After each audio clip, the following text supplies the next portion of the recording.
Here is the product architecture. Um, if you are a customer of SageMaker, you could be bringing in your SageMaker models, connecting SageMaker endpoints to Fiddler in a very seamless manner. We're going to show you how you do that. And SageMaker itself could be training a wide variety of models. SageMaker supports, TensorFlow, XGBoost, scikit-learn models, so you could actually monitor how those models are working with Fiddler, and you can analyze how the model is performing and detect bias, detect performance issues, keep track of all the models running in one place, so that you can create reports if it's for a regulatory use case, so that you can give it to your compliance departments. And all of this insights are also available through APIs. So if you want to connect Fiddler to your favorite BI dashboards, where you may have other metrics as well, then you can also bring Fiddler's metrics into your Power BIs or Tableaus of the world, or other custom applications that you may have. The beauty of it is you can actually wire Fiddler on both on-prem or cloud.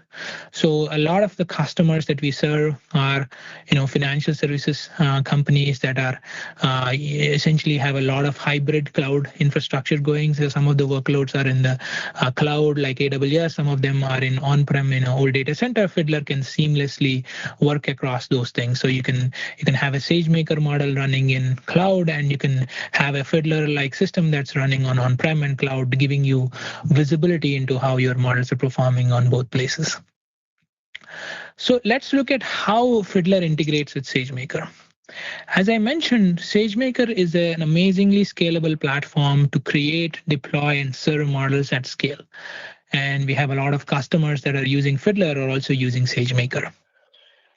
What Fiddler provides on top of SageMaker is the ability to QA models before you launch them, ability to monitor those models continuously once they are launched, and ability to explain the models, when they're running in production. And that's how you can actually make your AI applications fully transparent, fully trustworthy, and scalable at the same time. This is how Fiddler and SageMaker fit in the MLOps workflow. So using SageMaker, as Young demonstrated, you can do feature preparation, data, sort of feature engineering, train the best possible model using the automated machine learning APIs, and then deploy and serve the model at scale.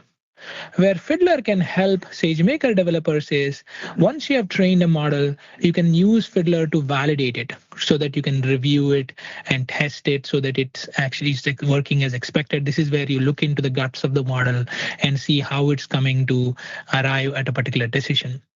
And similarly, once you deploy it, you can connect Fiddler to it so you can monitor it on a continuous basis and help you sort of stay on top of model performance. This is actually how it connects within a SageMaker deployment workflow.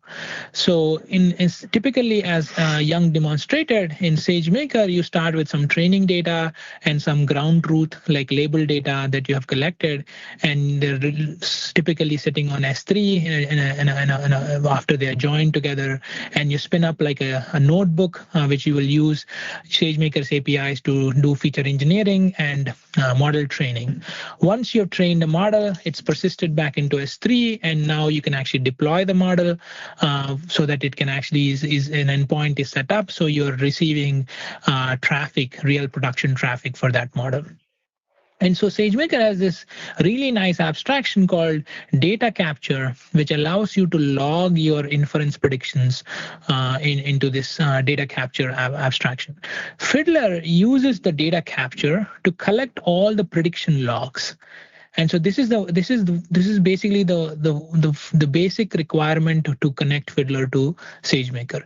So you can send all of your prediction logs. Let's say in that lending model, let's say you're trying to operationalize a credit risk model.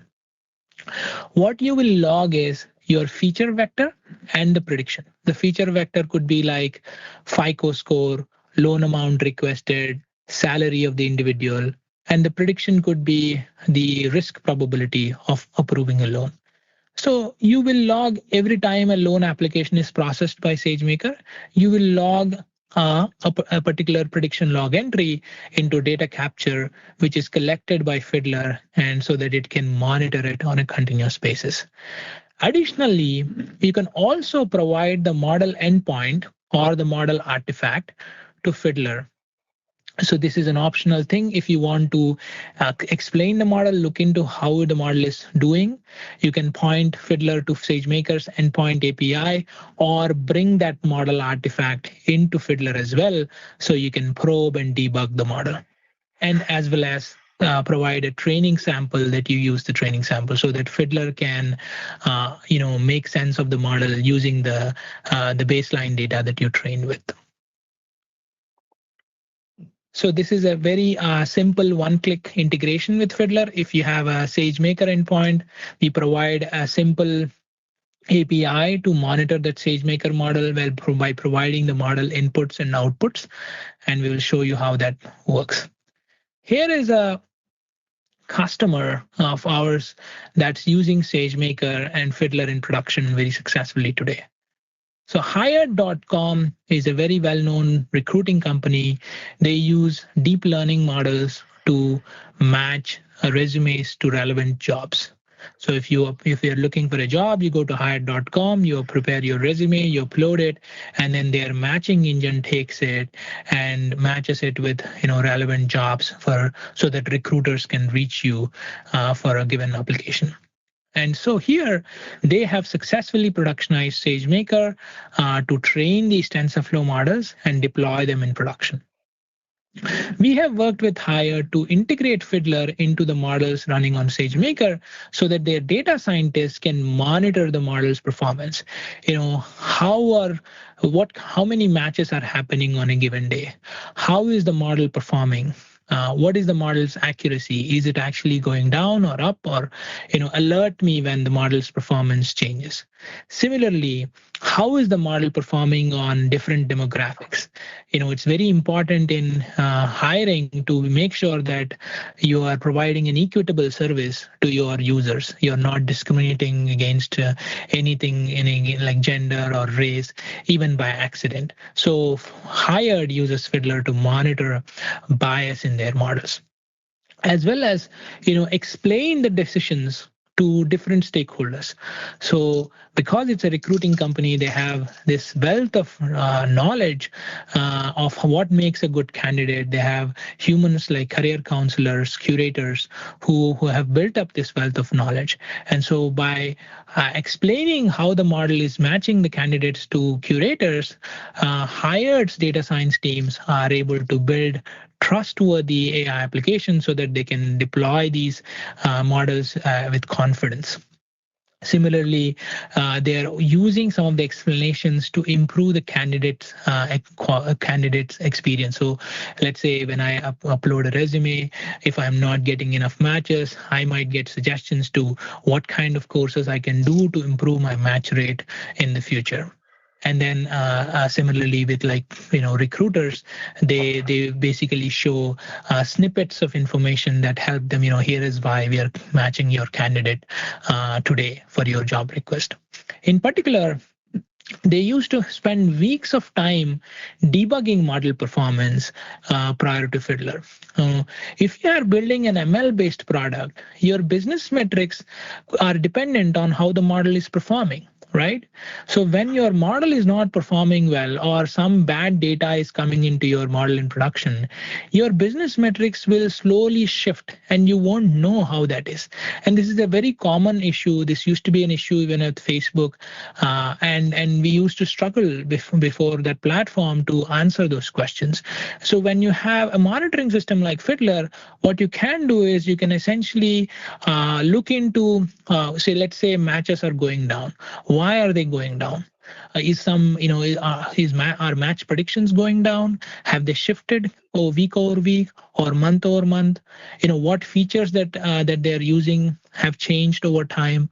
All of those questions you can answer so that you can debug things very quickly. Today, Hired.com engineers can debug these issues under a day versus spending 3 to 4 weeks as they were before. So now let's look at all of this in action, and so that you can see how Fiddler helps machine learning teams. Here is a lending model that is trying to predict loan decisions. It's essentially let's say it's as a fintech company, you're trying to use machine learning to approve and disapprove loans. And you're using SageMaker or any other ML platform to operationalize it. So Fiddler can connect to the SageMaker endpoint and get the prediction logs from the data capture and help you monitor the model. So the first thing is, I want to know how many loan decisions are getting approved and unapproved on a given week basis. So this is like a chart that gives me an idea of what's happening on a given week. In the first week of November, about around 80 loans are being approved and similar number of loans are being unapproved. I can also track the accuracy of the model over time. So when you have labeled data coming in, so for example, let's say when I'm getting installment data coming back. So let's say the users who are applying for loan are paying back their first installment. I can then join that data with my predictions to compute the accuracy of the model over time. Secondly, Fiddler helps me to look into drift in models. And so we've talked about how coronavirus pandemic has affected AI and machine learning teams because of the underlying changes in data. And here, Fiddler helps you to keep track of, on average, how are the model's predictions? Where are they? Right. So this is essentially a model that is predicting this thing called probability of charged off. It's a number between 0 and 1 that tells you how likely you're going to default on a loan. So if the number is higher, then you're a risky loan applicant for that fintech company. Now, down below is where we are tracking model drift. So drift is essentially looking at how is the model performing compared to how it was trained in the training set. And it's very important because, as I said in the beginning, models rely on the training set data. They rely on the patterns that they encode from the historical data to predict the future. So when your data itself changes, your models may not be trustworthy. So it's very important to always track your model performance against how it was doing on the training set. And so here in this case, the drift is around 0.2, hovering around 0.2. So which means there is a 20% drift in your model performance. This may be acceptable. This may not be acceptable. It depends upon the use case to use case. Here, I want to see what happened in this spike. So in this 12-hour window, why was the drift actually slightly higher than it was on average? So down below, what we show is all the features that went into the model and their individual importance for the model prediction. So like what are the most like in a sorted order, like what are the most important features, and then their individual drift, how is the feature shifting between production and training? So how is the distribution changing? So as you can see here, there is a feature called interest rate. And you can see here, the orange is the training set distribution. The blue is the production set distribution. They are roughly the same, but there are places where there is difference. For example, here, there are some high interest loan applicants in training set, and similarly, there is a distribution difference here. And by combining these two things, we come up with a new metric called drift impact that helps you sort the features that can have a huge impact on the model performance. So according to this, interest rate is having the highest impact on this drift. And because it is also very important and it's having a decent amount of drift.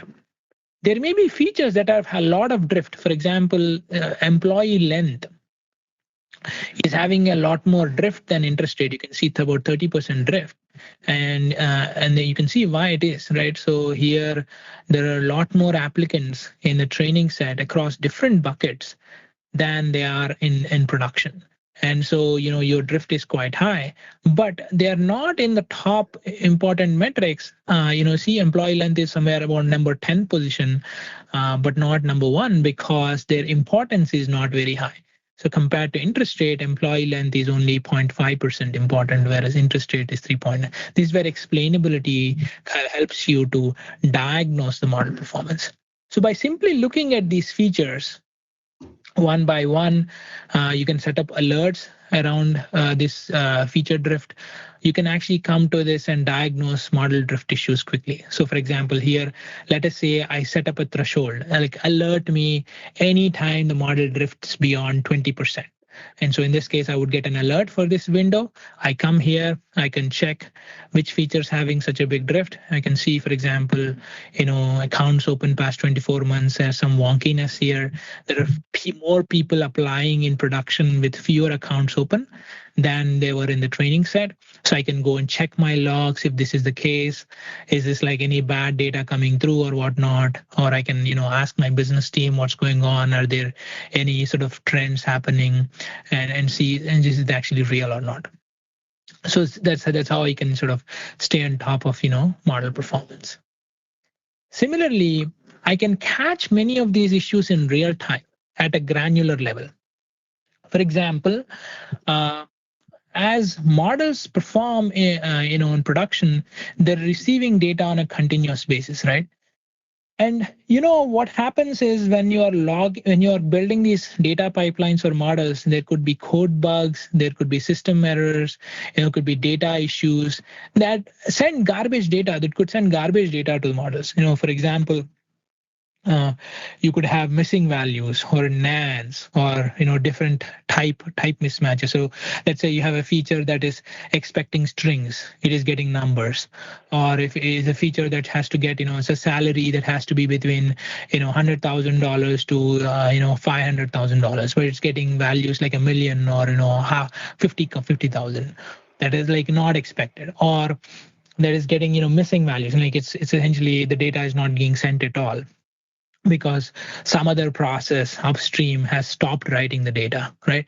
And these are all very common things in infrastructure. We see these things often happen, but when they happen for your models and when those critical features are missing, then your model predictions can go haywire very quickly. So it's very important for a machine learning engineer to monitor these events and have an eye on top of which features are having these problems. We call them violating events, and so that you can go and fix those data pipelines. In this case, Fiddler automatically shows you what are those features that are having these violations, which kind of violations are they having, how many violations are there, so that you can go and fix them. And so you can look at them feature by feature, or you can only look at individual features if you want to, and understand what's going on within your model performance. This is a very quick way of catching things in production, and very useful tool to have in your MLOps workflow. Here you can monitor the feature data integrity, data quality issues. The nice thing about this is, unlike some traditional data quality monitoring, the developer, the machine learning engineer, does not have to set up any rules. Fiddler automatically configures these rules for you looking at your baseline data set. If you give us your training baseline, by looking at your training baseline, we automatically come up with like what makes like a type mismatch, what makes a missing value violation. And so that you can get this thing like without setting up any complex rules by yourself.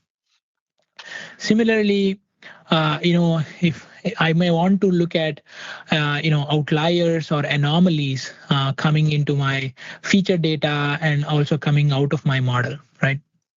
And this helps me to understand how my model is doing in production overall, address any challenges. So here is the model running over a week, and this is like the band of like what we call quote unquote normal prediction. So it's in that 1 to 99th percentile, and there are some outliers marked by these models. So most of these outliers are extremely low risk people.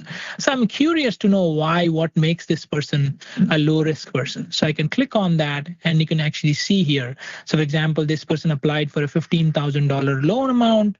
The loan was priced at 11%. He has been on an 8-year job tenure, is on a mortgage, and then he is making, quite a bit of income, right? So $58,000 income. And actually look at this other case. This is actually another curious case. This person's income is only 93,000. So while this person is getting, $500,000, his risk is so low, but this person is getting only 93,000. This person's risk is so also low. What makes these two people considered by both the model as low risk? So let's investigate. This is where explainability comes into it. So when I click on that light bulb, Fiddler generates this nice dashboard that helps you look at, first of all, the model prediction, and then the impact of the features. So there are so many features that went into it. It is only showing there are about 60 features in the model. So it's picking up the top 10 features and helping you show which features are having the highest impact. In this case, I'm interested because this is such a low risk loan application. I'm interested in things that are bringing down the risk. So as I can see, annual income is about $500,000. It's at the top end of the spectrum. And you can see its impact is actually negative 20%.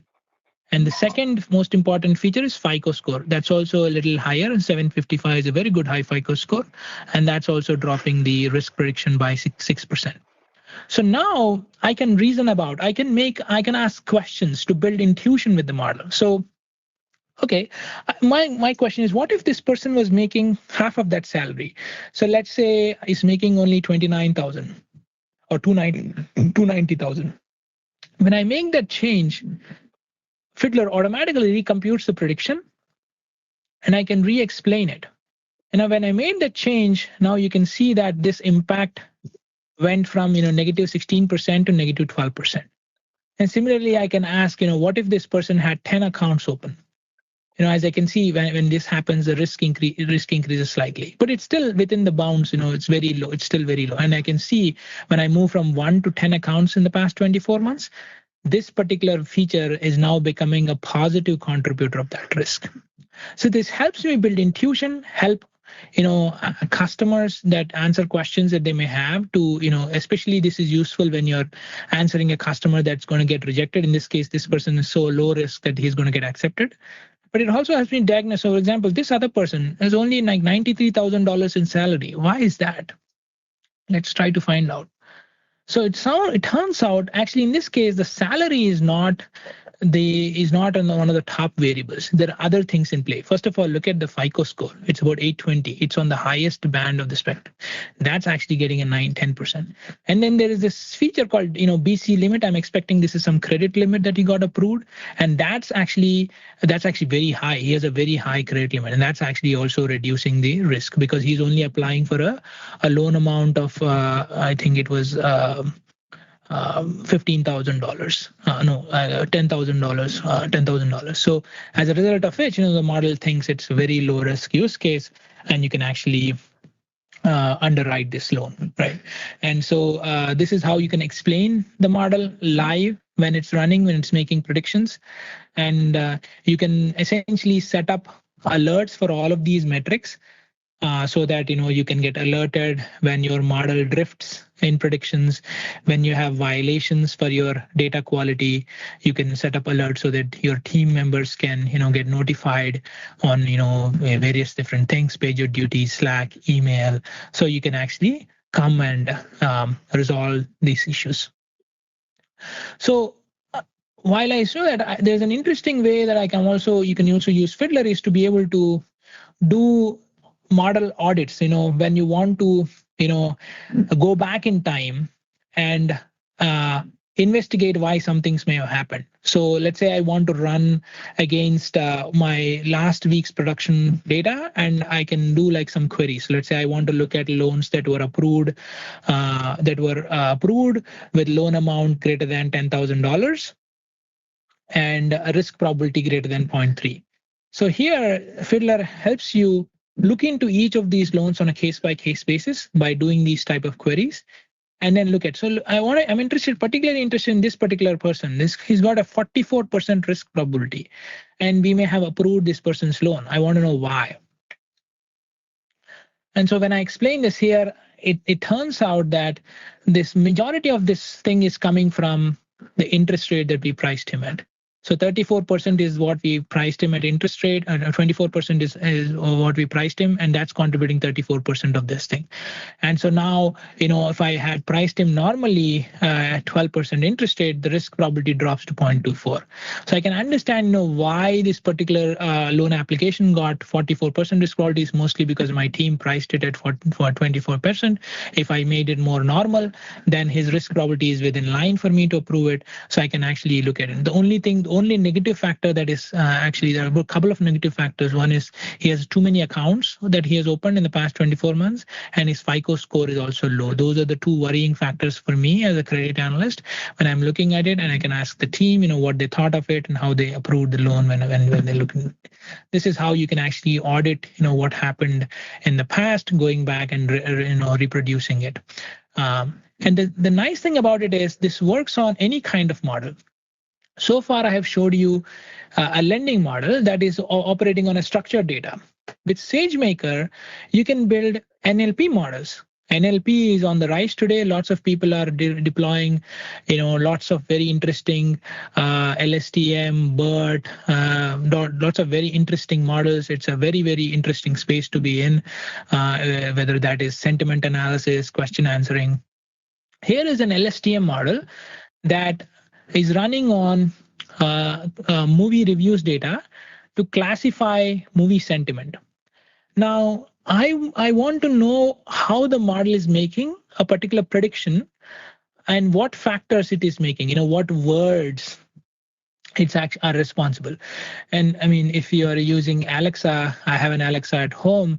If I'm an Alexa engineer, I'm also interested in this type of use case, right? So let us say Alexa might be doing, has a model accuracy of whatever, X percentage, right? So let's say it's doing well on certain sentences, it's not doing well on certain other sentences.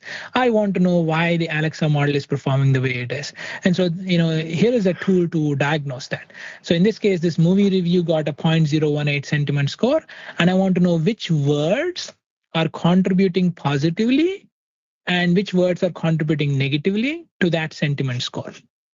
So this helps me do various different things. It helps me, understand the model.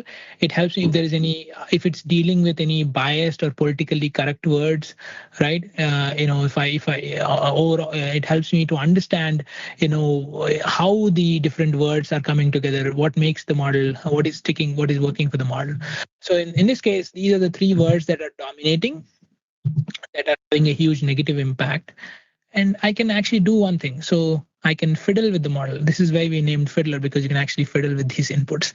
So you can actually remove this thing, and you can actually rerun it, and you can see like the prediction score actually, instead of going up, it actually went down even further because the model found other words like stinker and for some reason producers is a negative word in the IMDb world. Maybe it's an associated negative context. So you can keep doing these things. You can actually remove even that sentence and try to re-explain it. And now the model score jumped up almost by a factor, but it still has some more negative features. For some reason, Glenn is a negative word. And you can also add words. For example, you can say, okay, I really, really loved the movie. So now I'm trying to do some adversarial testing, right? So let's say, what if like the user is trying to put some good words and bad words together? What would happen? So when that happens, the model picked up loved here. Now I can actually try to see what if the user actually puts this not at the very top, but somewhere at the very end, what will happen? So let's say I really, really loved the movie. So when that happens, the model score jumps up even higher because it for some reason it actually attributes higher positive score when it's at the end. So this is how you could actually reason about how the model is performing on your given data set. You can also explain things on aggregate, which is something that I'm going to show. Yeah, sorry. Any questions? Cool. So so now that once I showed you that how you can explain the model on a given data point, here is something I want to show how you can explain the model on multiple sets of data points. So this helps you evaluate and validate and analyze the model. First step is I have a churn model that that is essentially making churn predictions. And this is it's essentially working on, this is how the model's accuracies are on train and test data. Here's the confusion matrices. This is all nice. Now I want to explain it. So I go back to that explain page that I showed you. I'll just like revisit. So in this case, I'm looking at users that are churning with a high probability. So in this case, this user is churning with a 75% probability. Now, this is a use case where a marketing team might want to know what are the things that they can do for users that are high churners to bring them down to a low churn. So this person is churning with a 75% probability. What do we make him come down to 50% probability? So you can, for example, you can say, okay, let's try to, let's say, what if we gave him $20 discount, right? When I do that, I can re-explain the model. Here, the prediction already dropped. And so this factor got neutralized, right? So it has zero impact. You can say, okay, what if I move the contract from month to month to 1 year? When I do that, this actually drops quite a bit, right? And you can see, for example, here, this one change actually had a 50%, almost 50% impact on the prediction. But my sales team might say, hey, like this is a very difficult thing to convert a month-to-month user to one year contract. Let's actually not do that. So I go back to my previous setting. So it's month-to-month contract. Now I can hunt for other variables. Okay, what if I give this person a tech support? What if I give this person, some more features like online backup, online security? And when I do that, this person's prediction changes, shifts below 50%. And all of the changes that I've made, my discount for monthly charges, my upsell on product features have all resulted in reducing this person's churn probability from 75% to 47%. Imagine this type of insight being available for marketers, and they can actually, take that action. This is how the data science teams can, influence their business stakeholders by providing the transparency. And this entire thing can be exported over an API. If you're, for example, integrating your models in other CRM-like systems, you can actually expose these insights into, say, Salesforce or HubSpot, so here is like a very simple way of exporting. Here is like a simple human-readable explanation that packages this entire thing into one simple sentence that a human can consume. And this can be just exported out into your Salesforce or into your HubSpot so that your marketers can, when they're going through opportunities, can actually look into what's going on. Another way that we help you understand the model performance is to look at global insights. This is important for various different things. You may want to not only understand the model on a given data point, but more on a holistic scale, like on groups of data points. Here is like a churn model that is, performing, with decent accuracy that I showed in the past, but I want to know how it's performing on segments of population. Let's say I get a complaint that, hey, our users, female users are churning a lot more than other people. What's going on? How is the model doing across them? So here is, you can actually run this query. This looks like SQL. This is a very interesting way of using SQL for doing model analytics. So when I run this query, what happens is it's running the model on my data set, and it's filtering the genders with female and probability, whatever. You can pass arbitrary predicates here. All of these type of predicates, all of the columns that are available in your table, you can pass them. And so here are the users. About 255 users in the telecom data set qualify this query. About 255 females are churning with a high probability. Now the question is why? So that's what it on the right hand side is showing. So it turns out that a lot of these users the contract is one of the dominating factors for them. They have, most likely they're on some month-to-month contract or something that's actually driving their churn much higher than, the rest of the population. It also turns out that monthly charges is not such a dominant factor for them.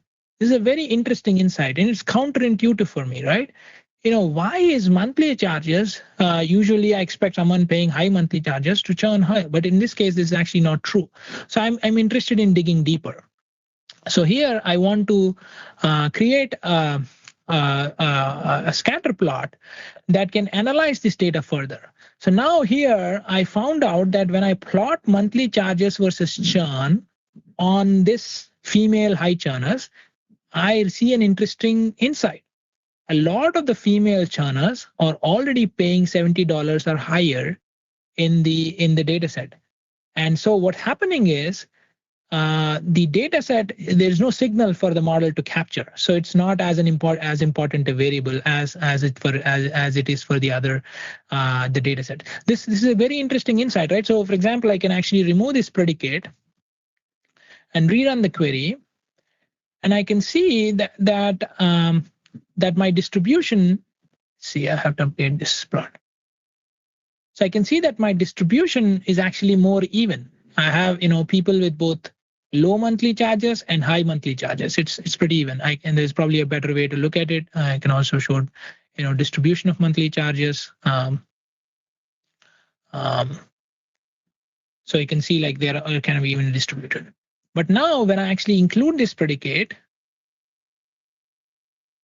turns out that most of the users are actually paying higher than $70, and so the model is not able to discriminate this thing. So this is an interesting insight for me to share with my business team. Hey, this is why how it's working, and you can also go and try to figure it out if you need to improve it.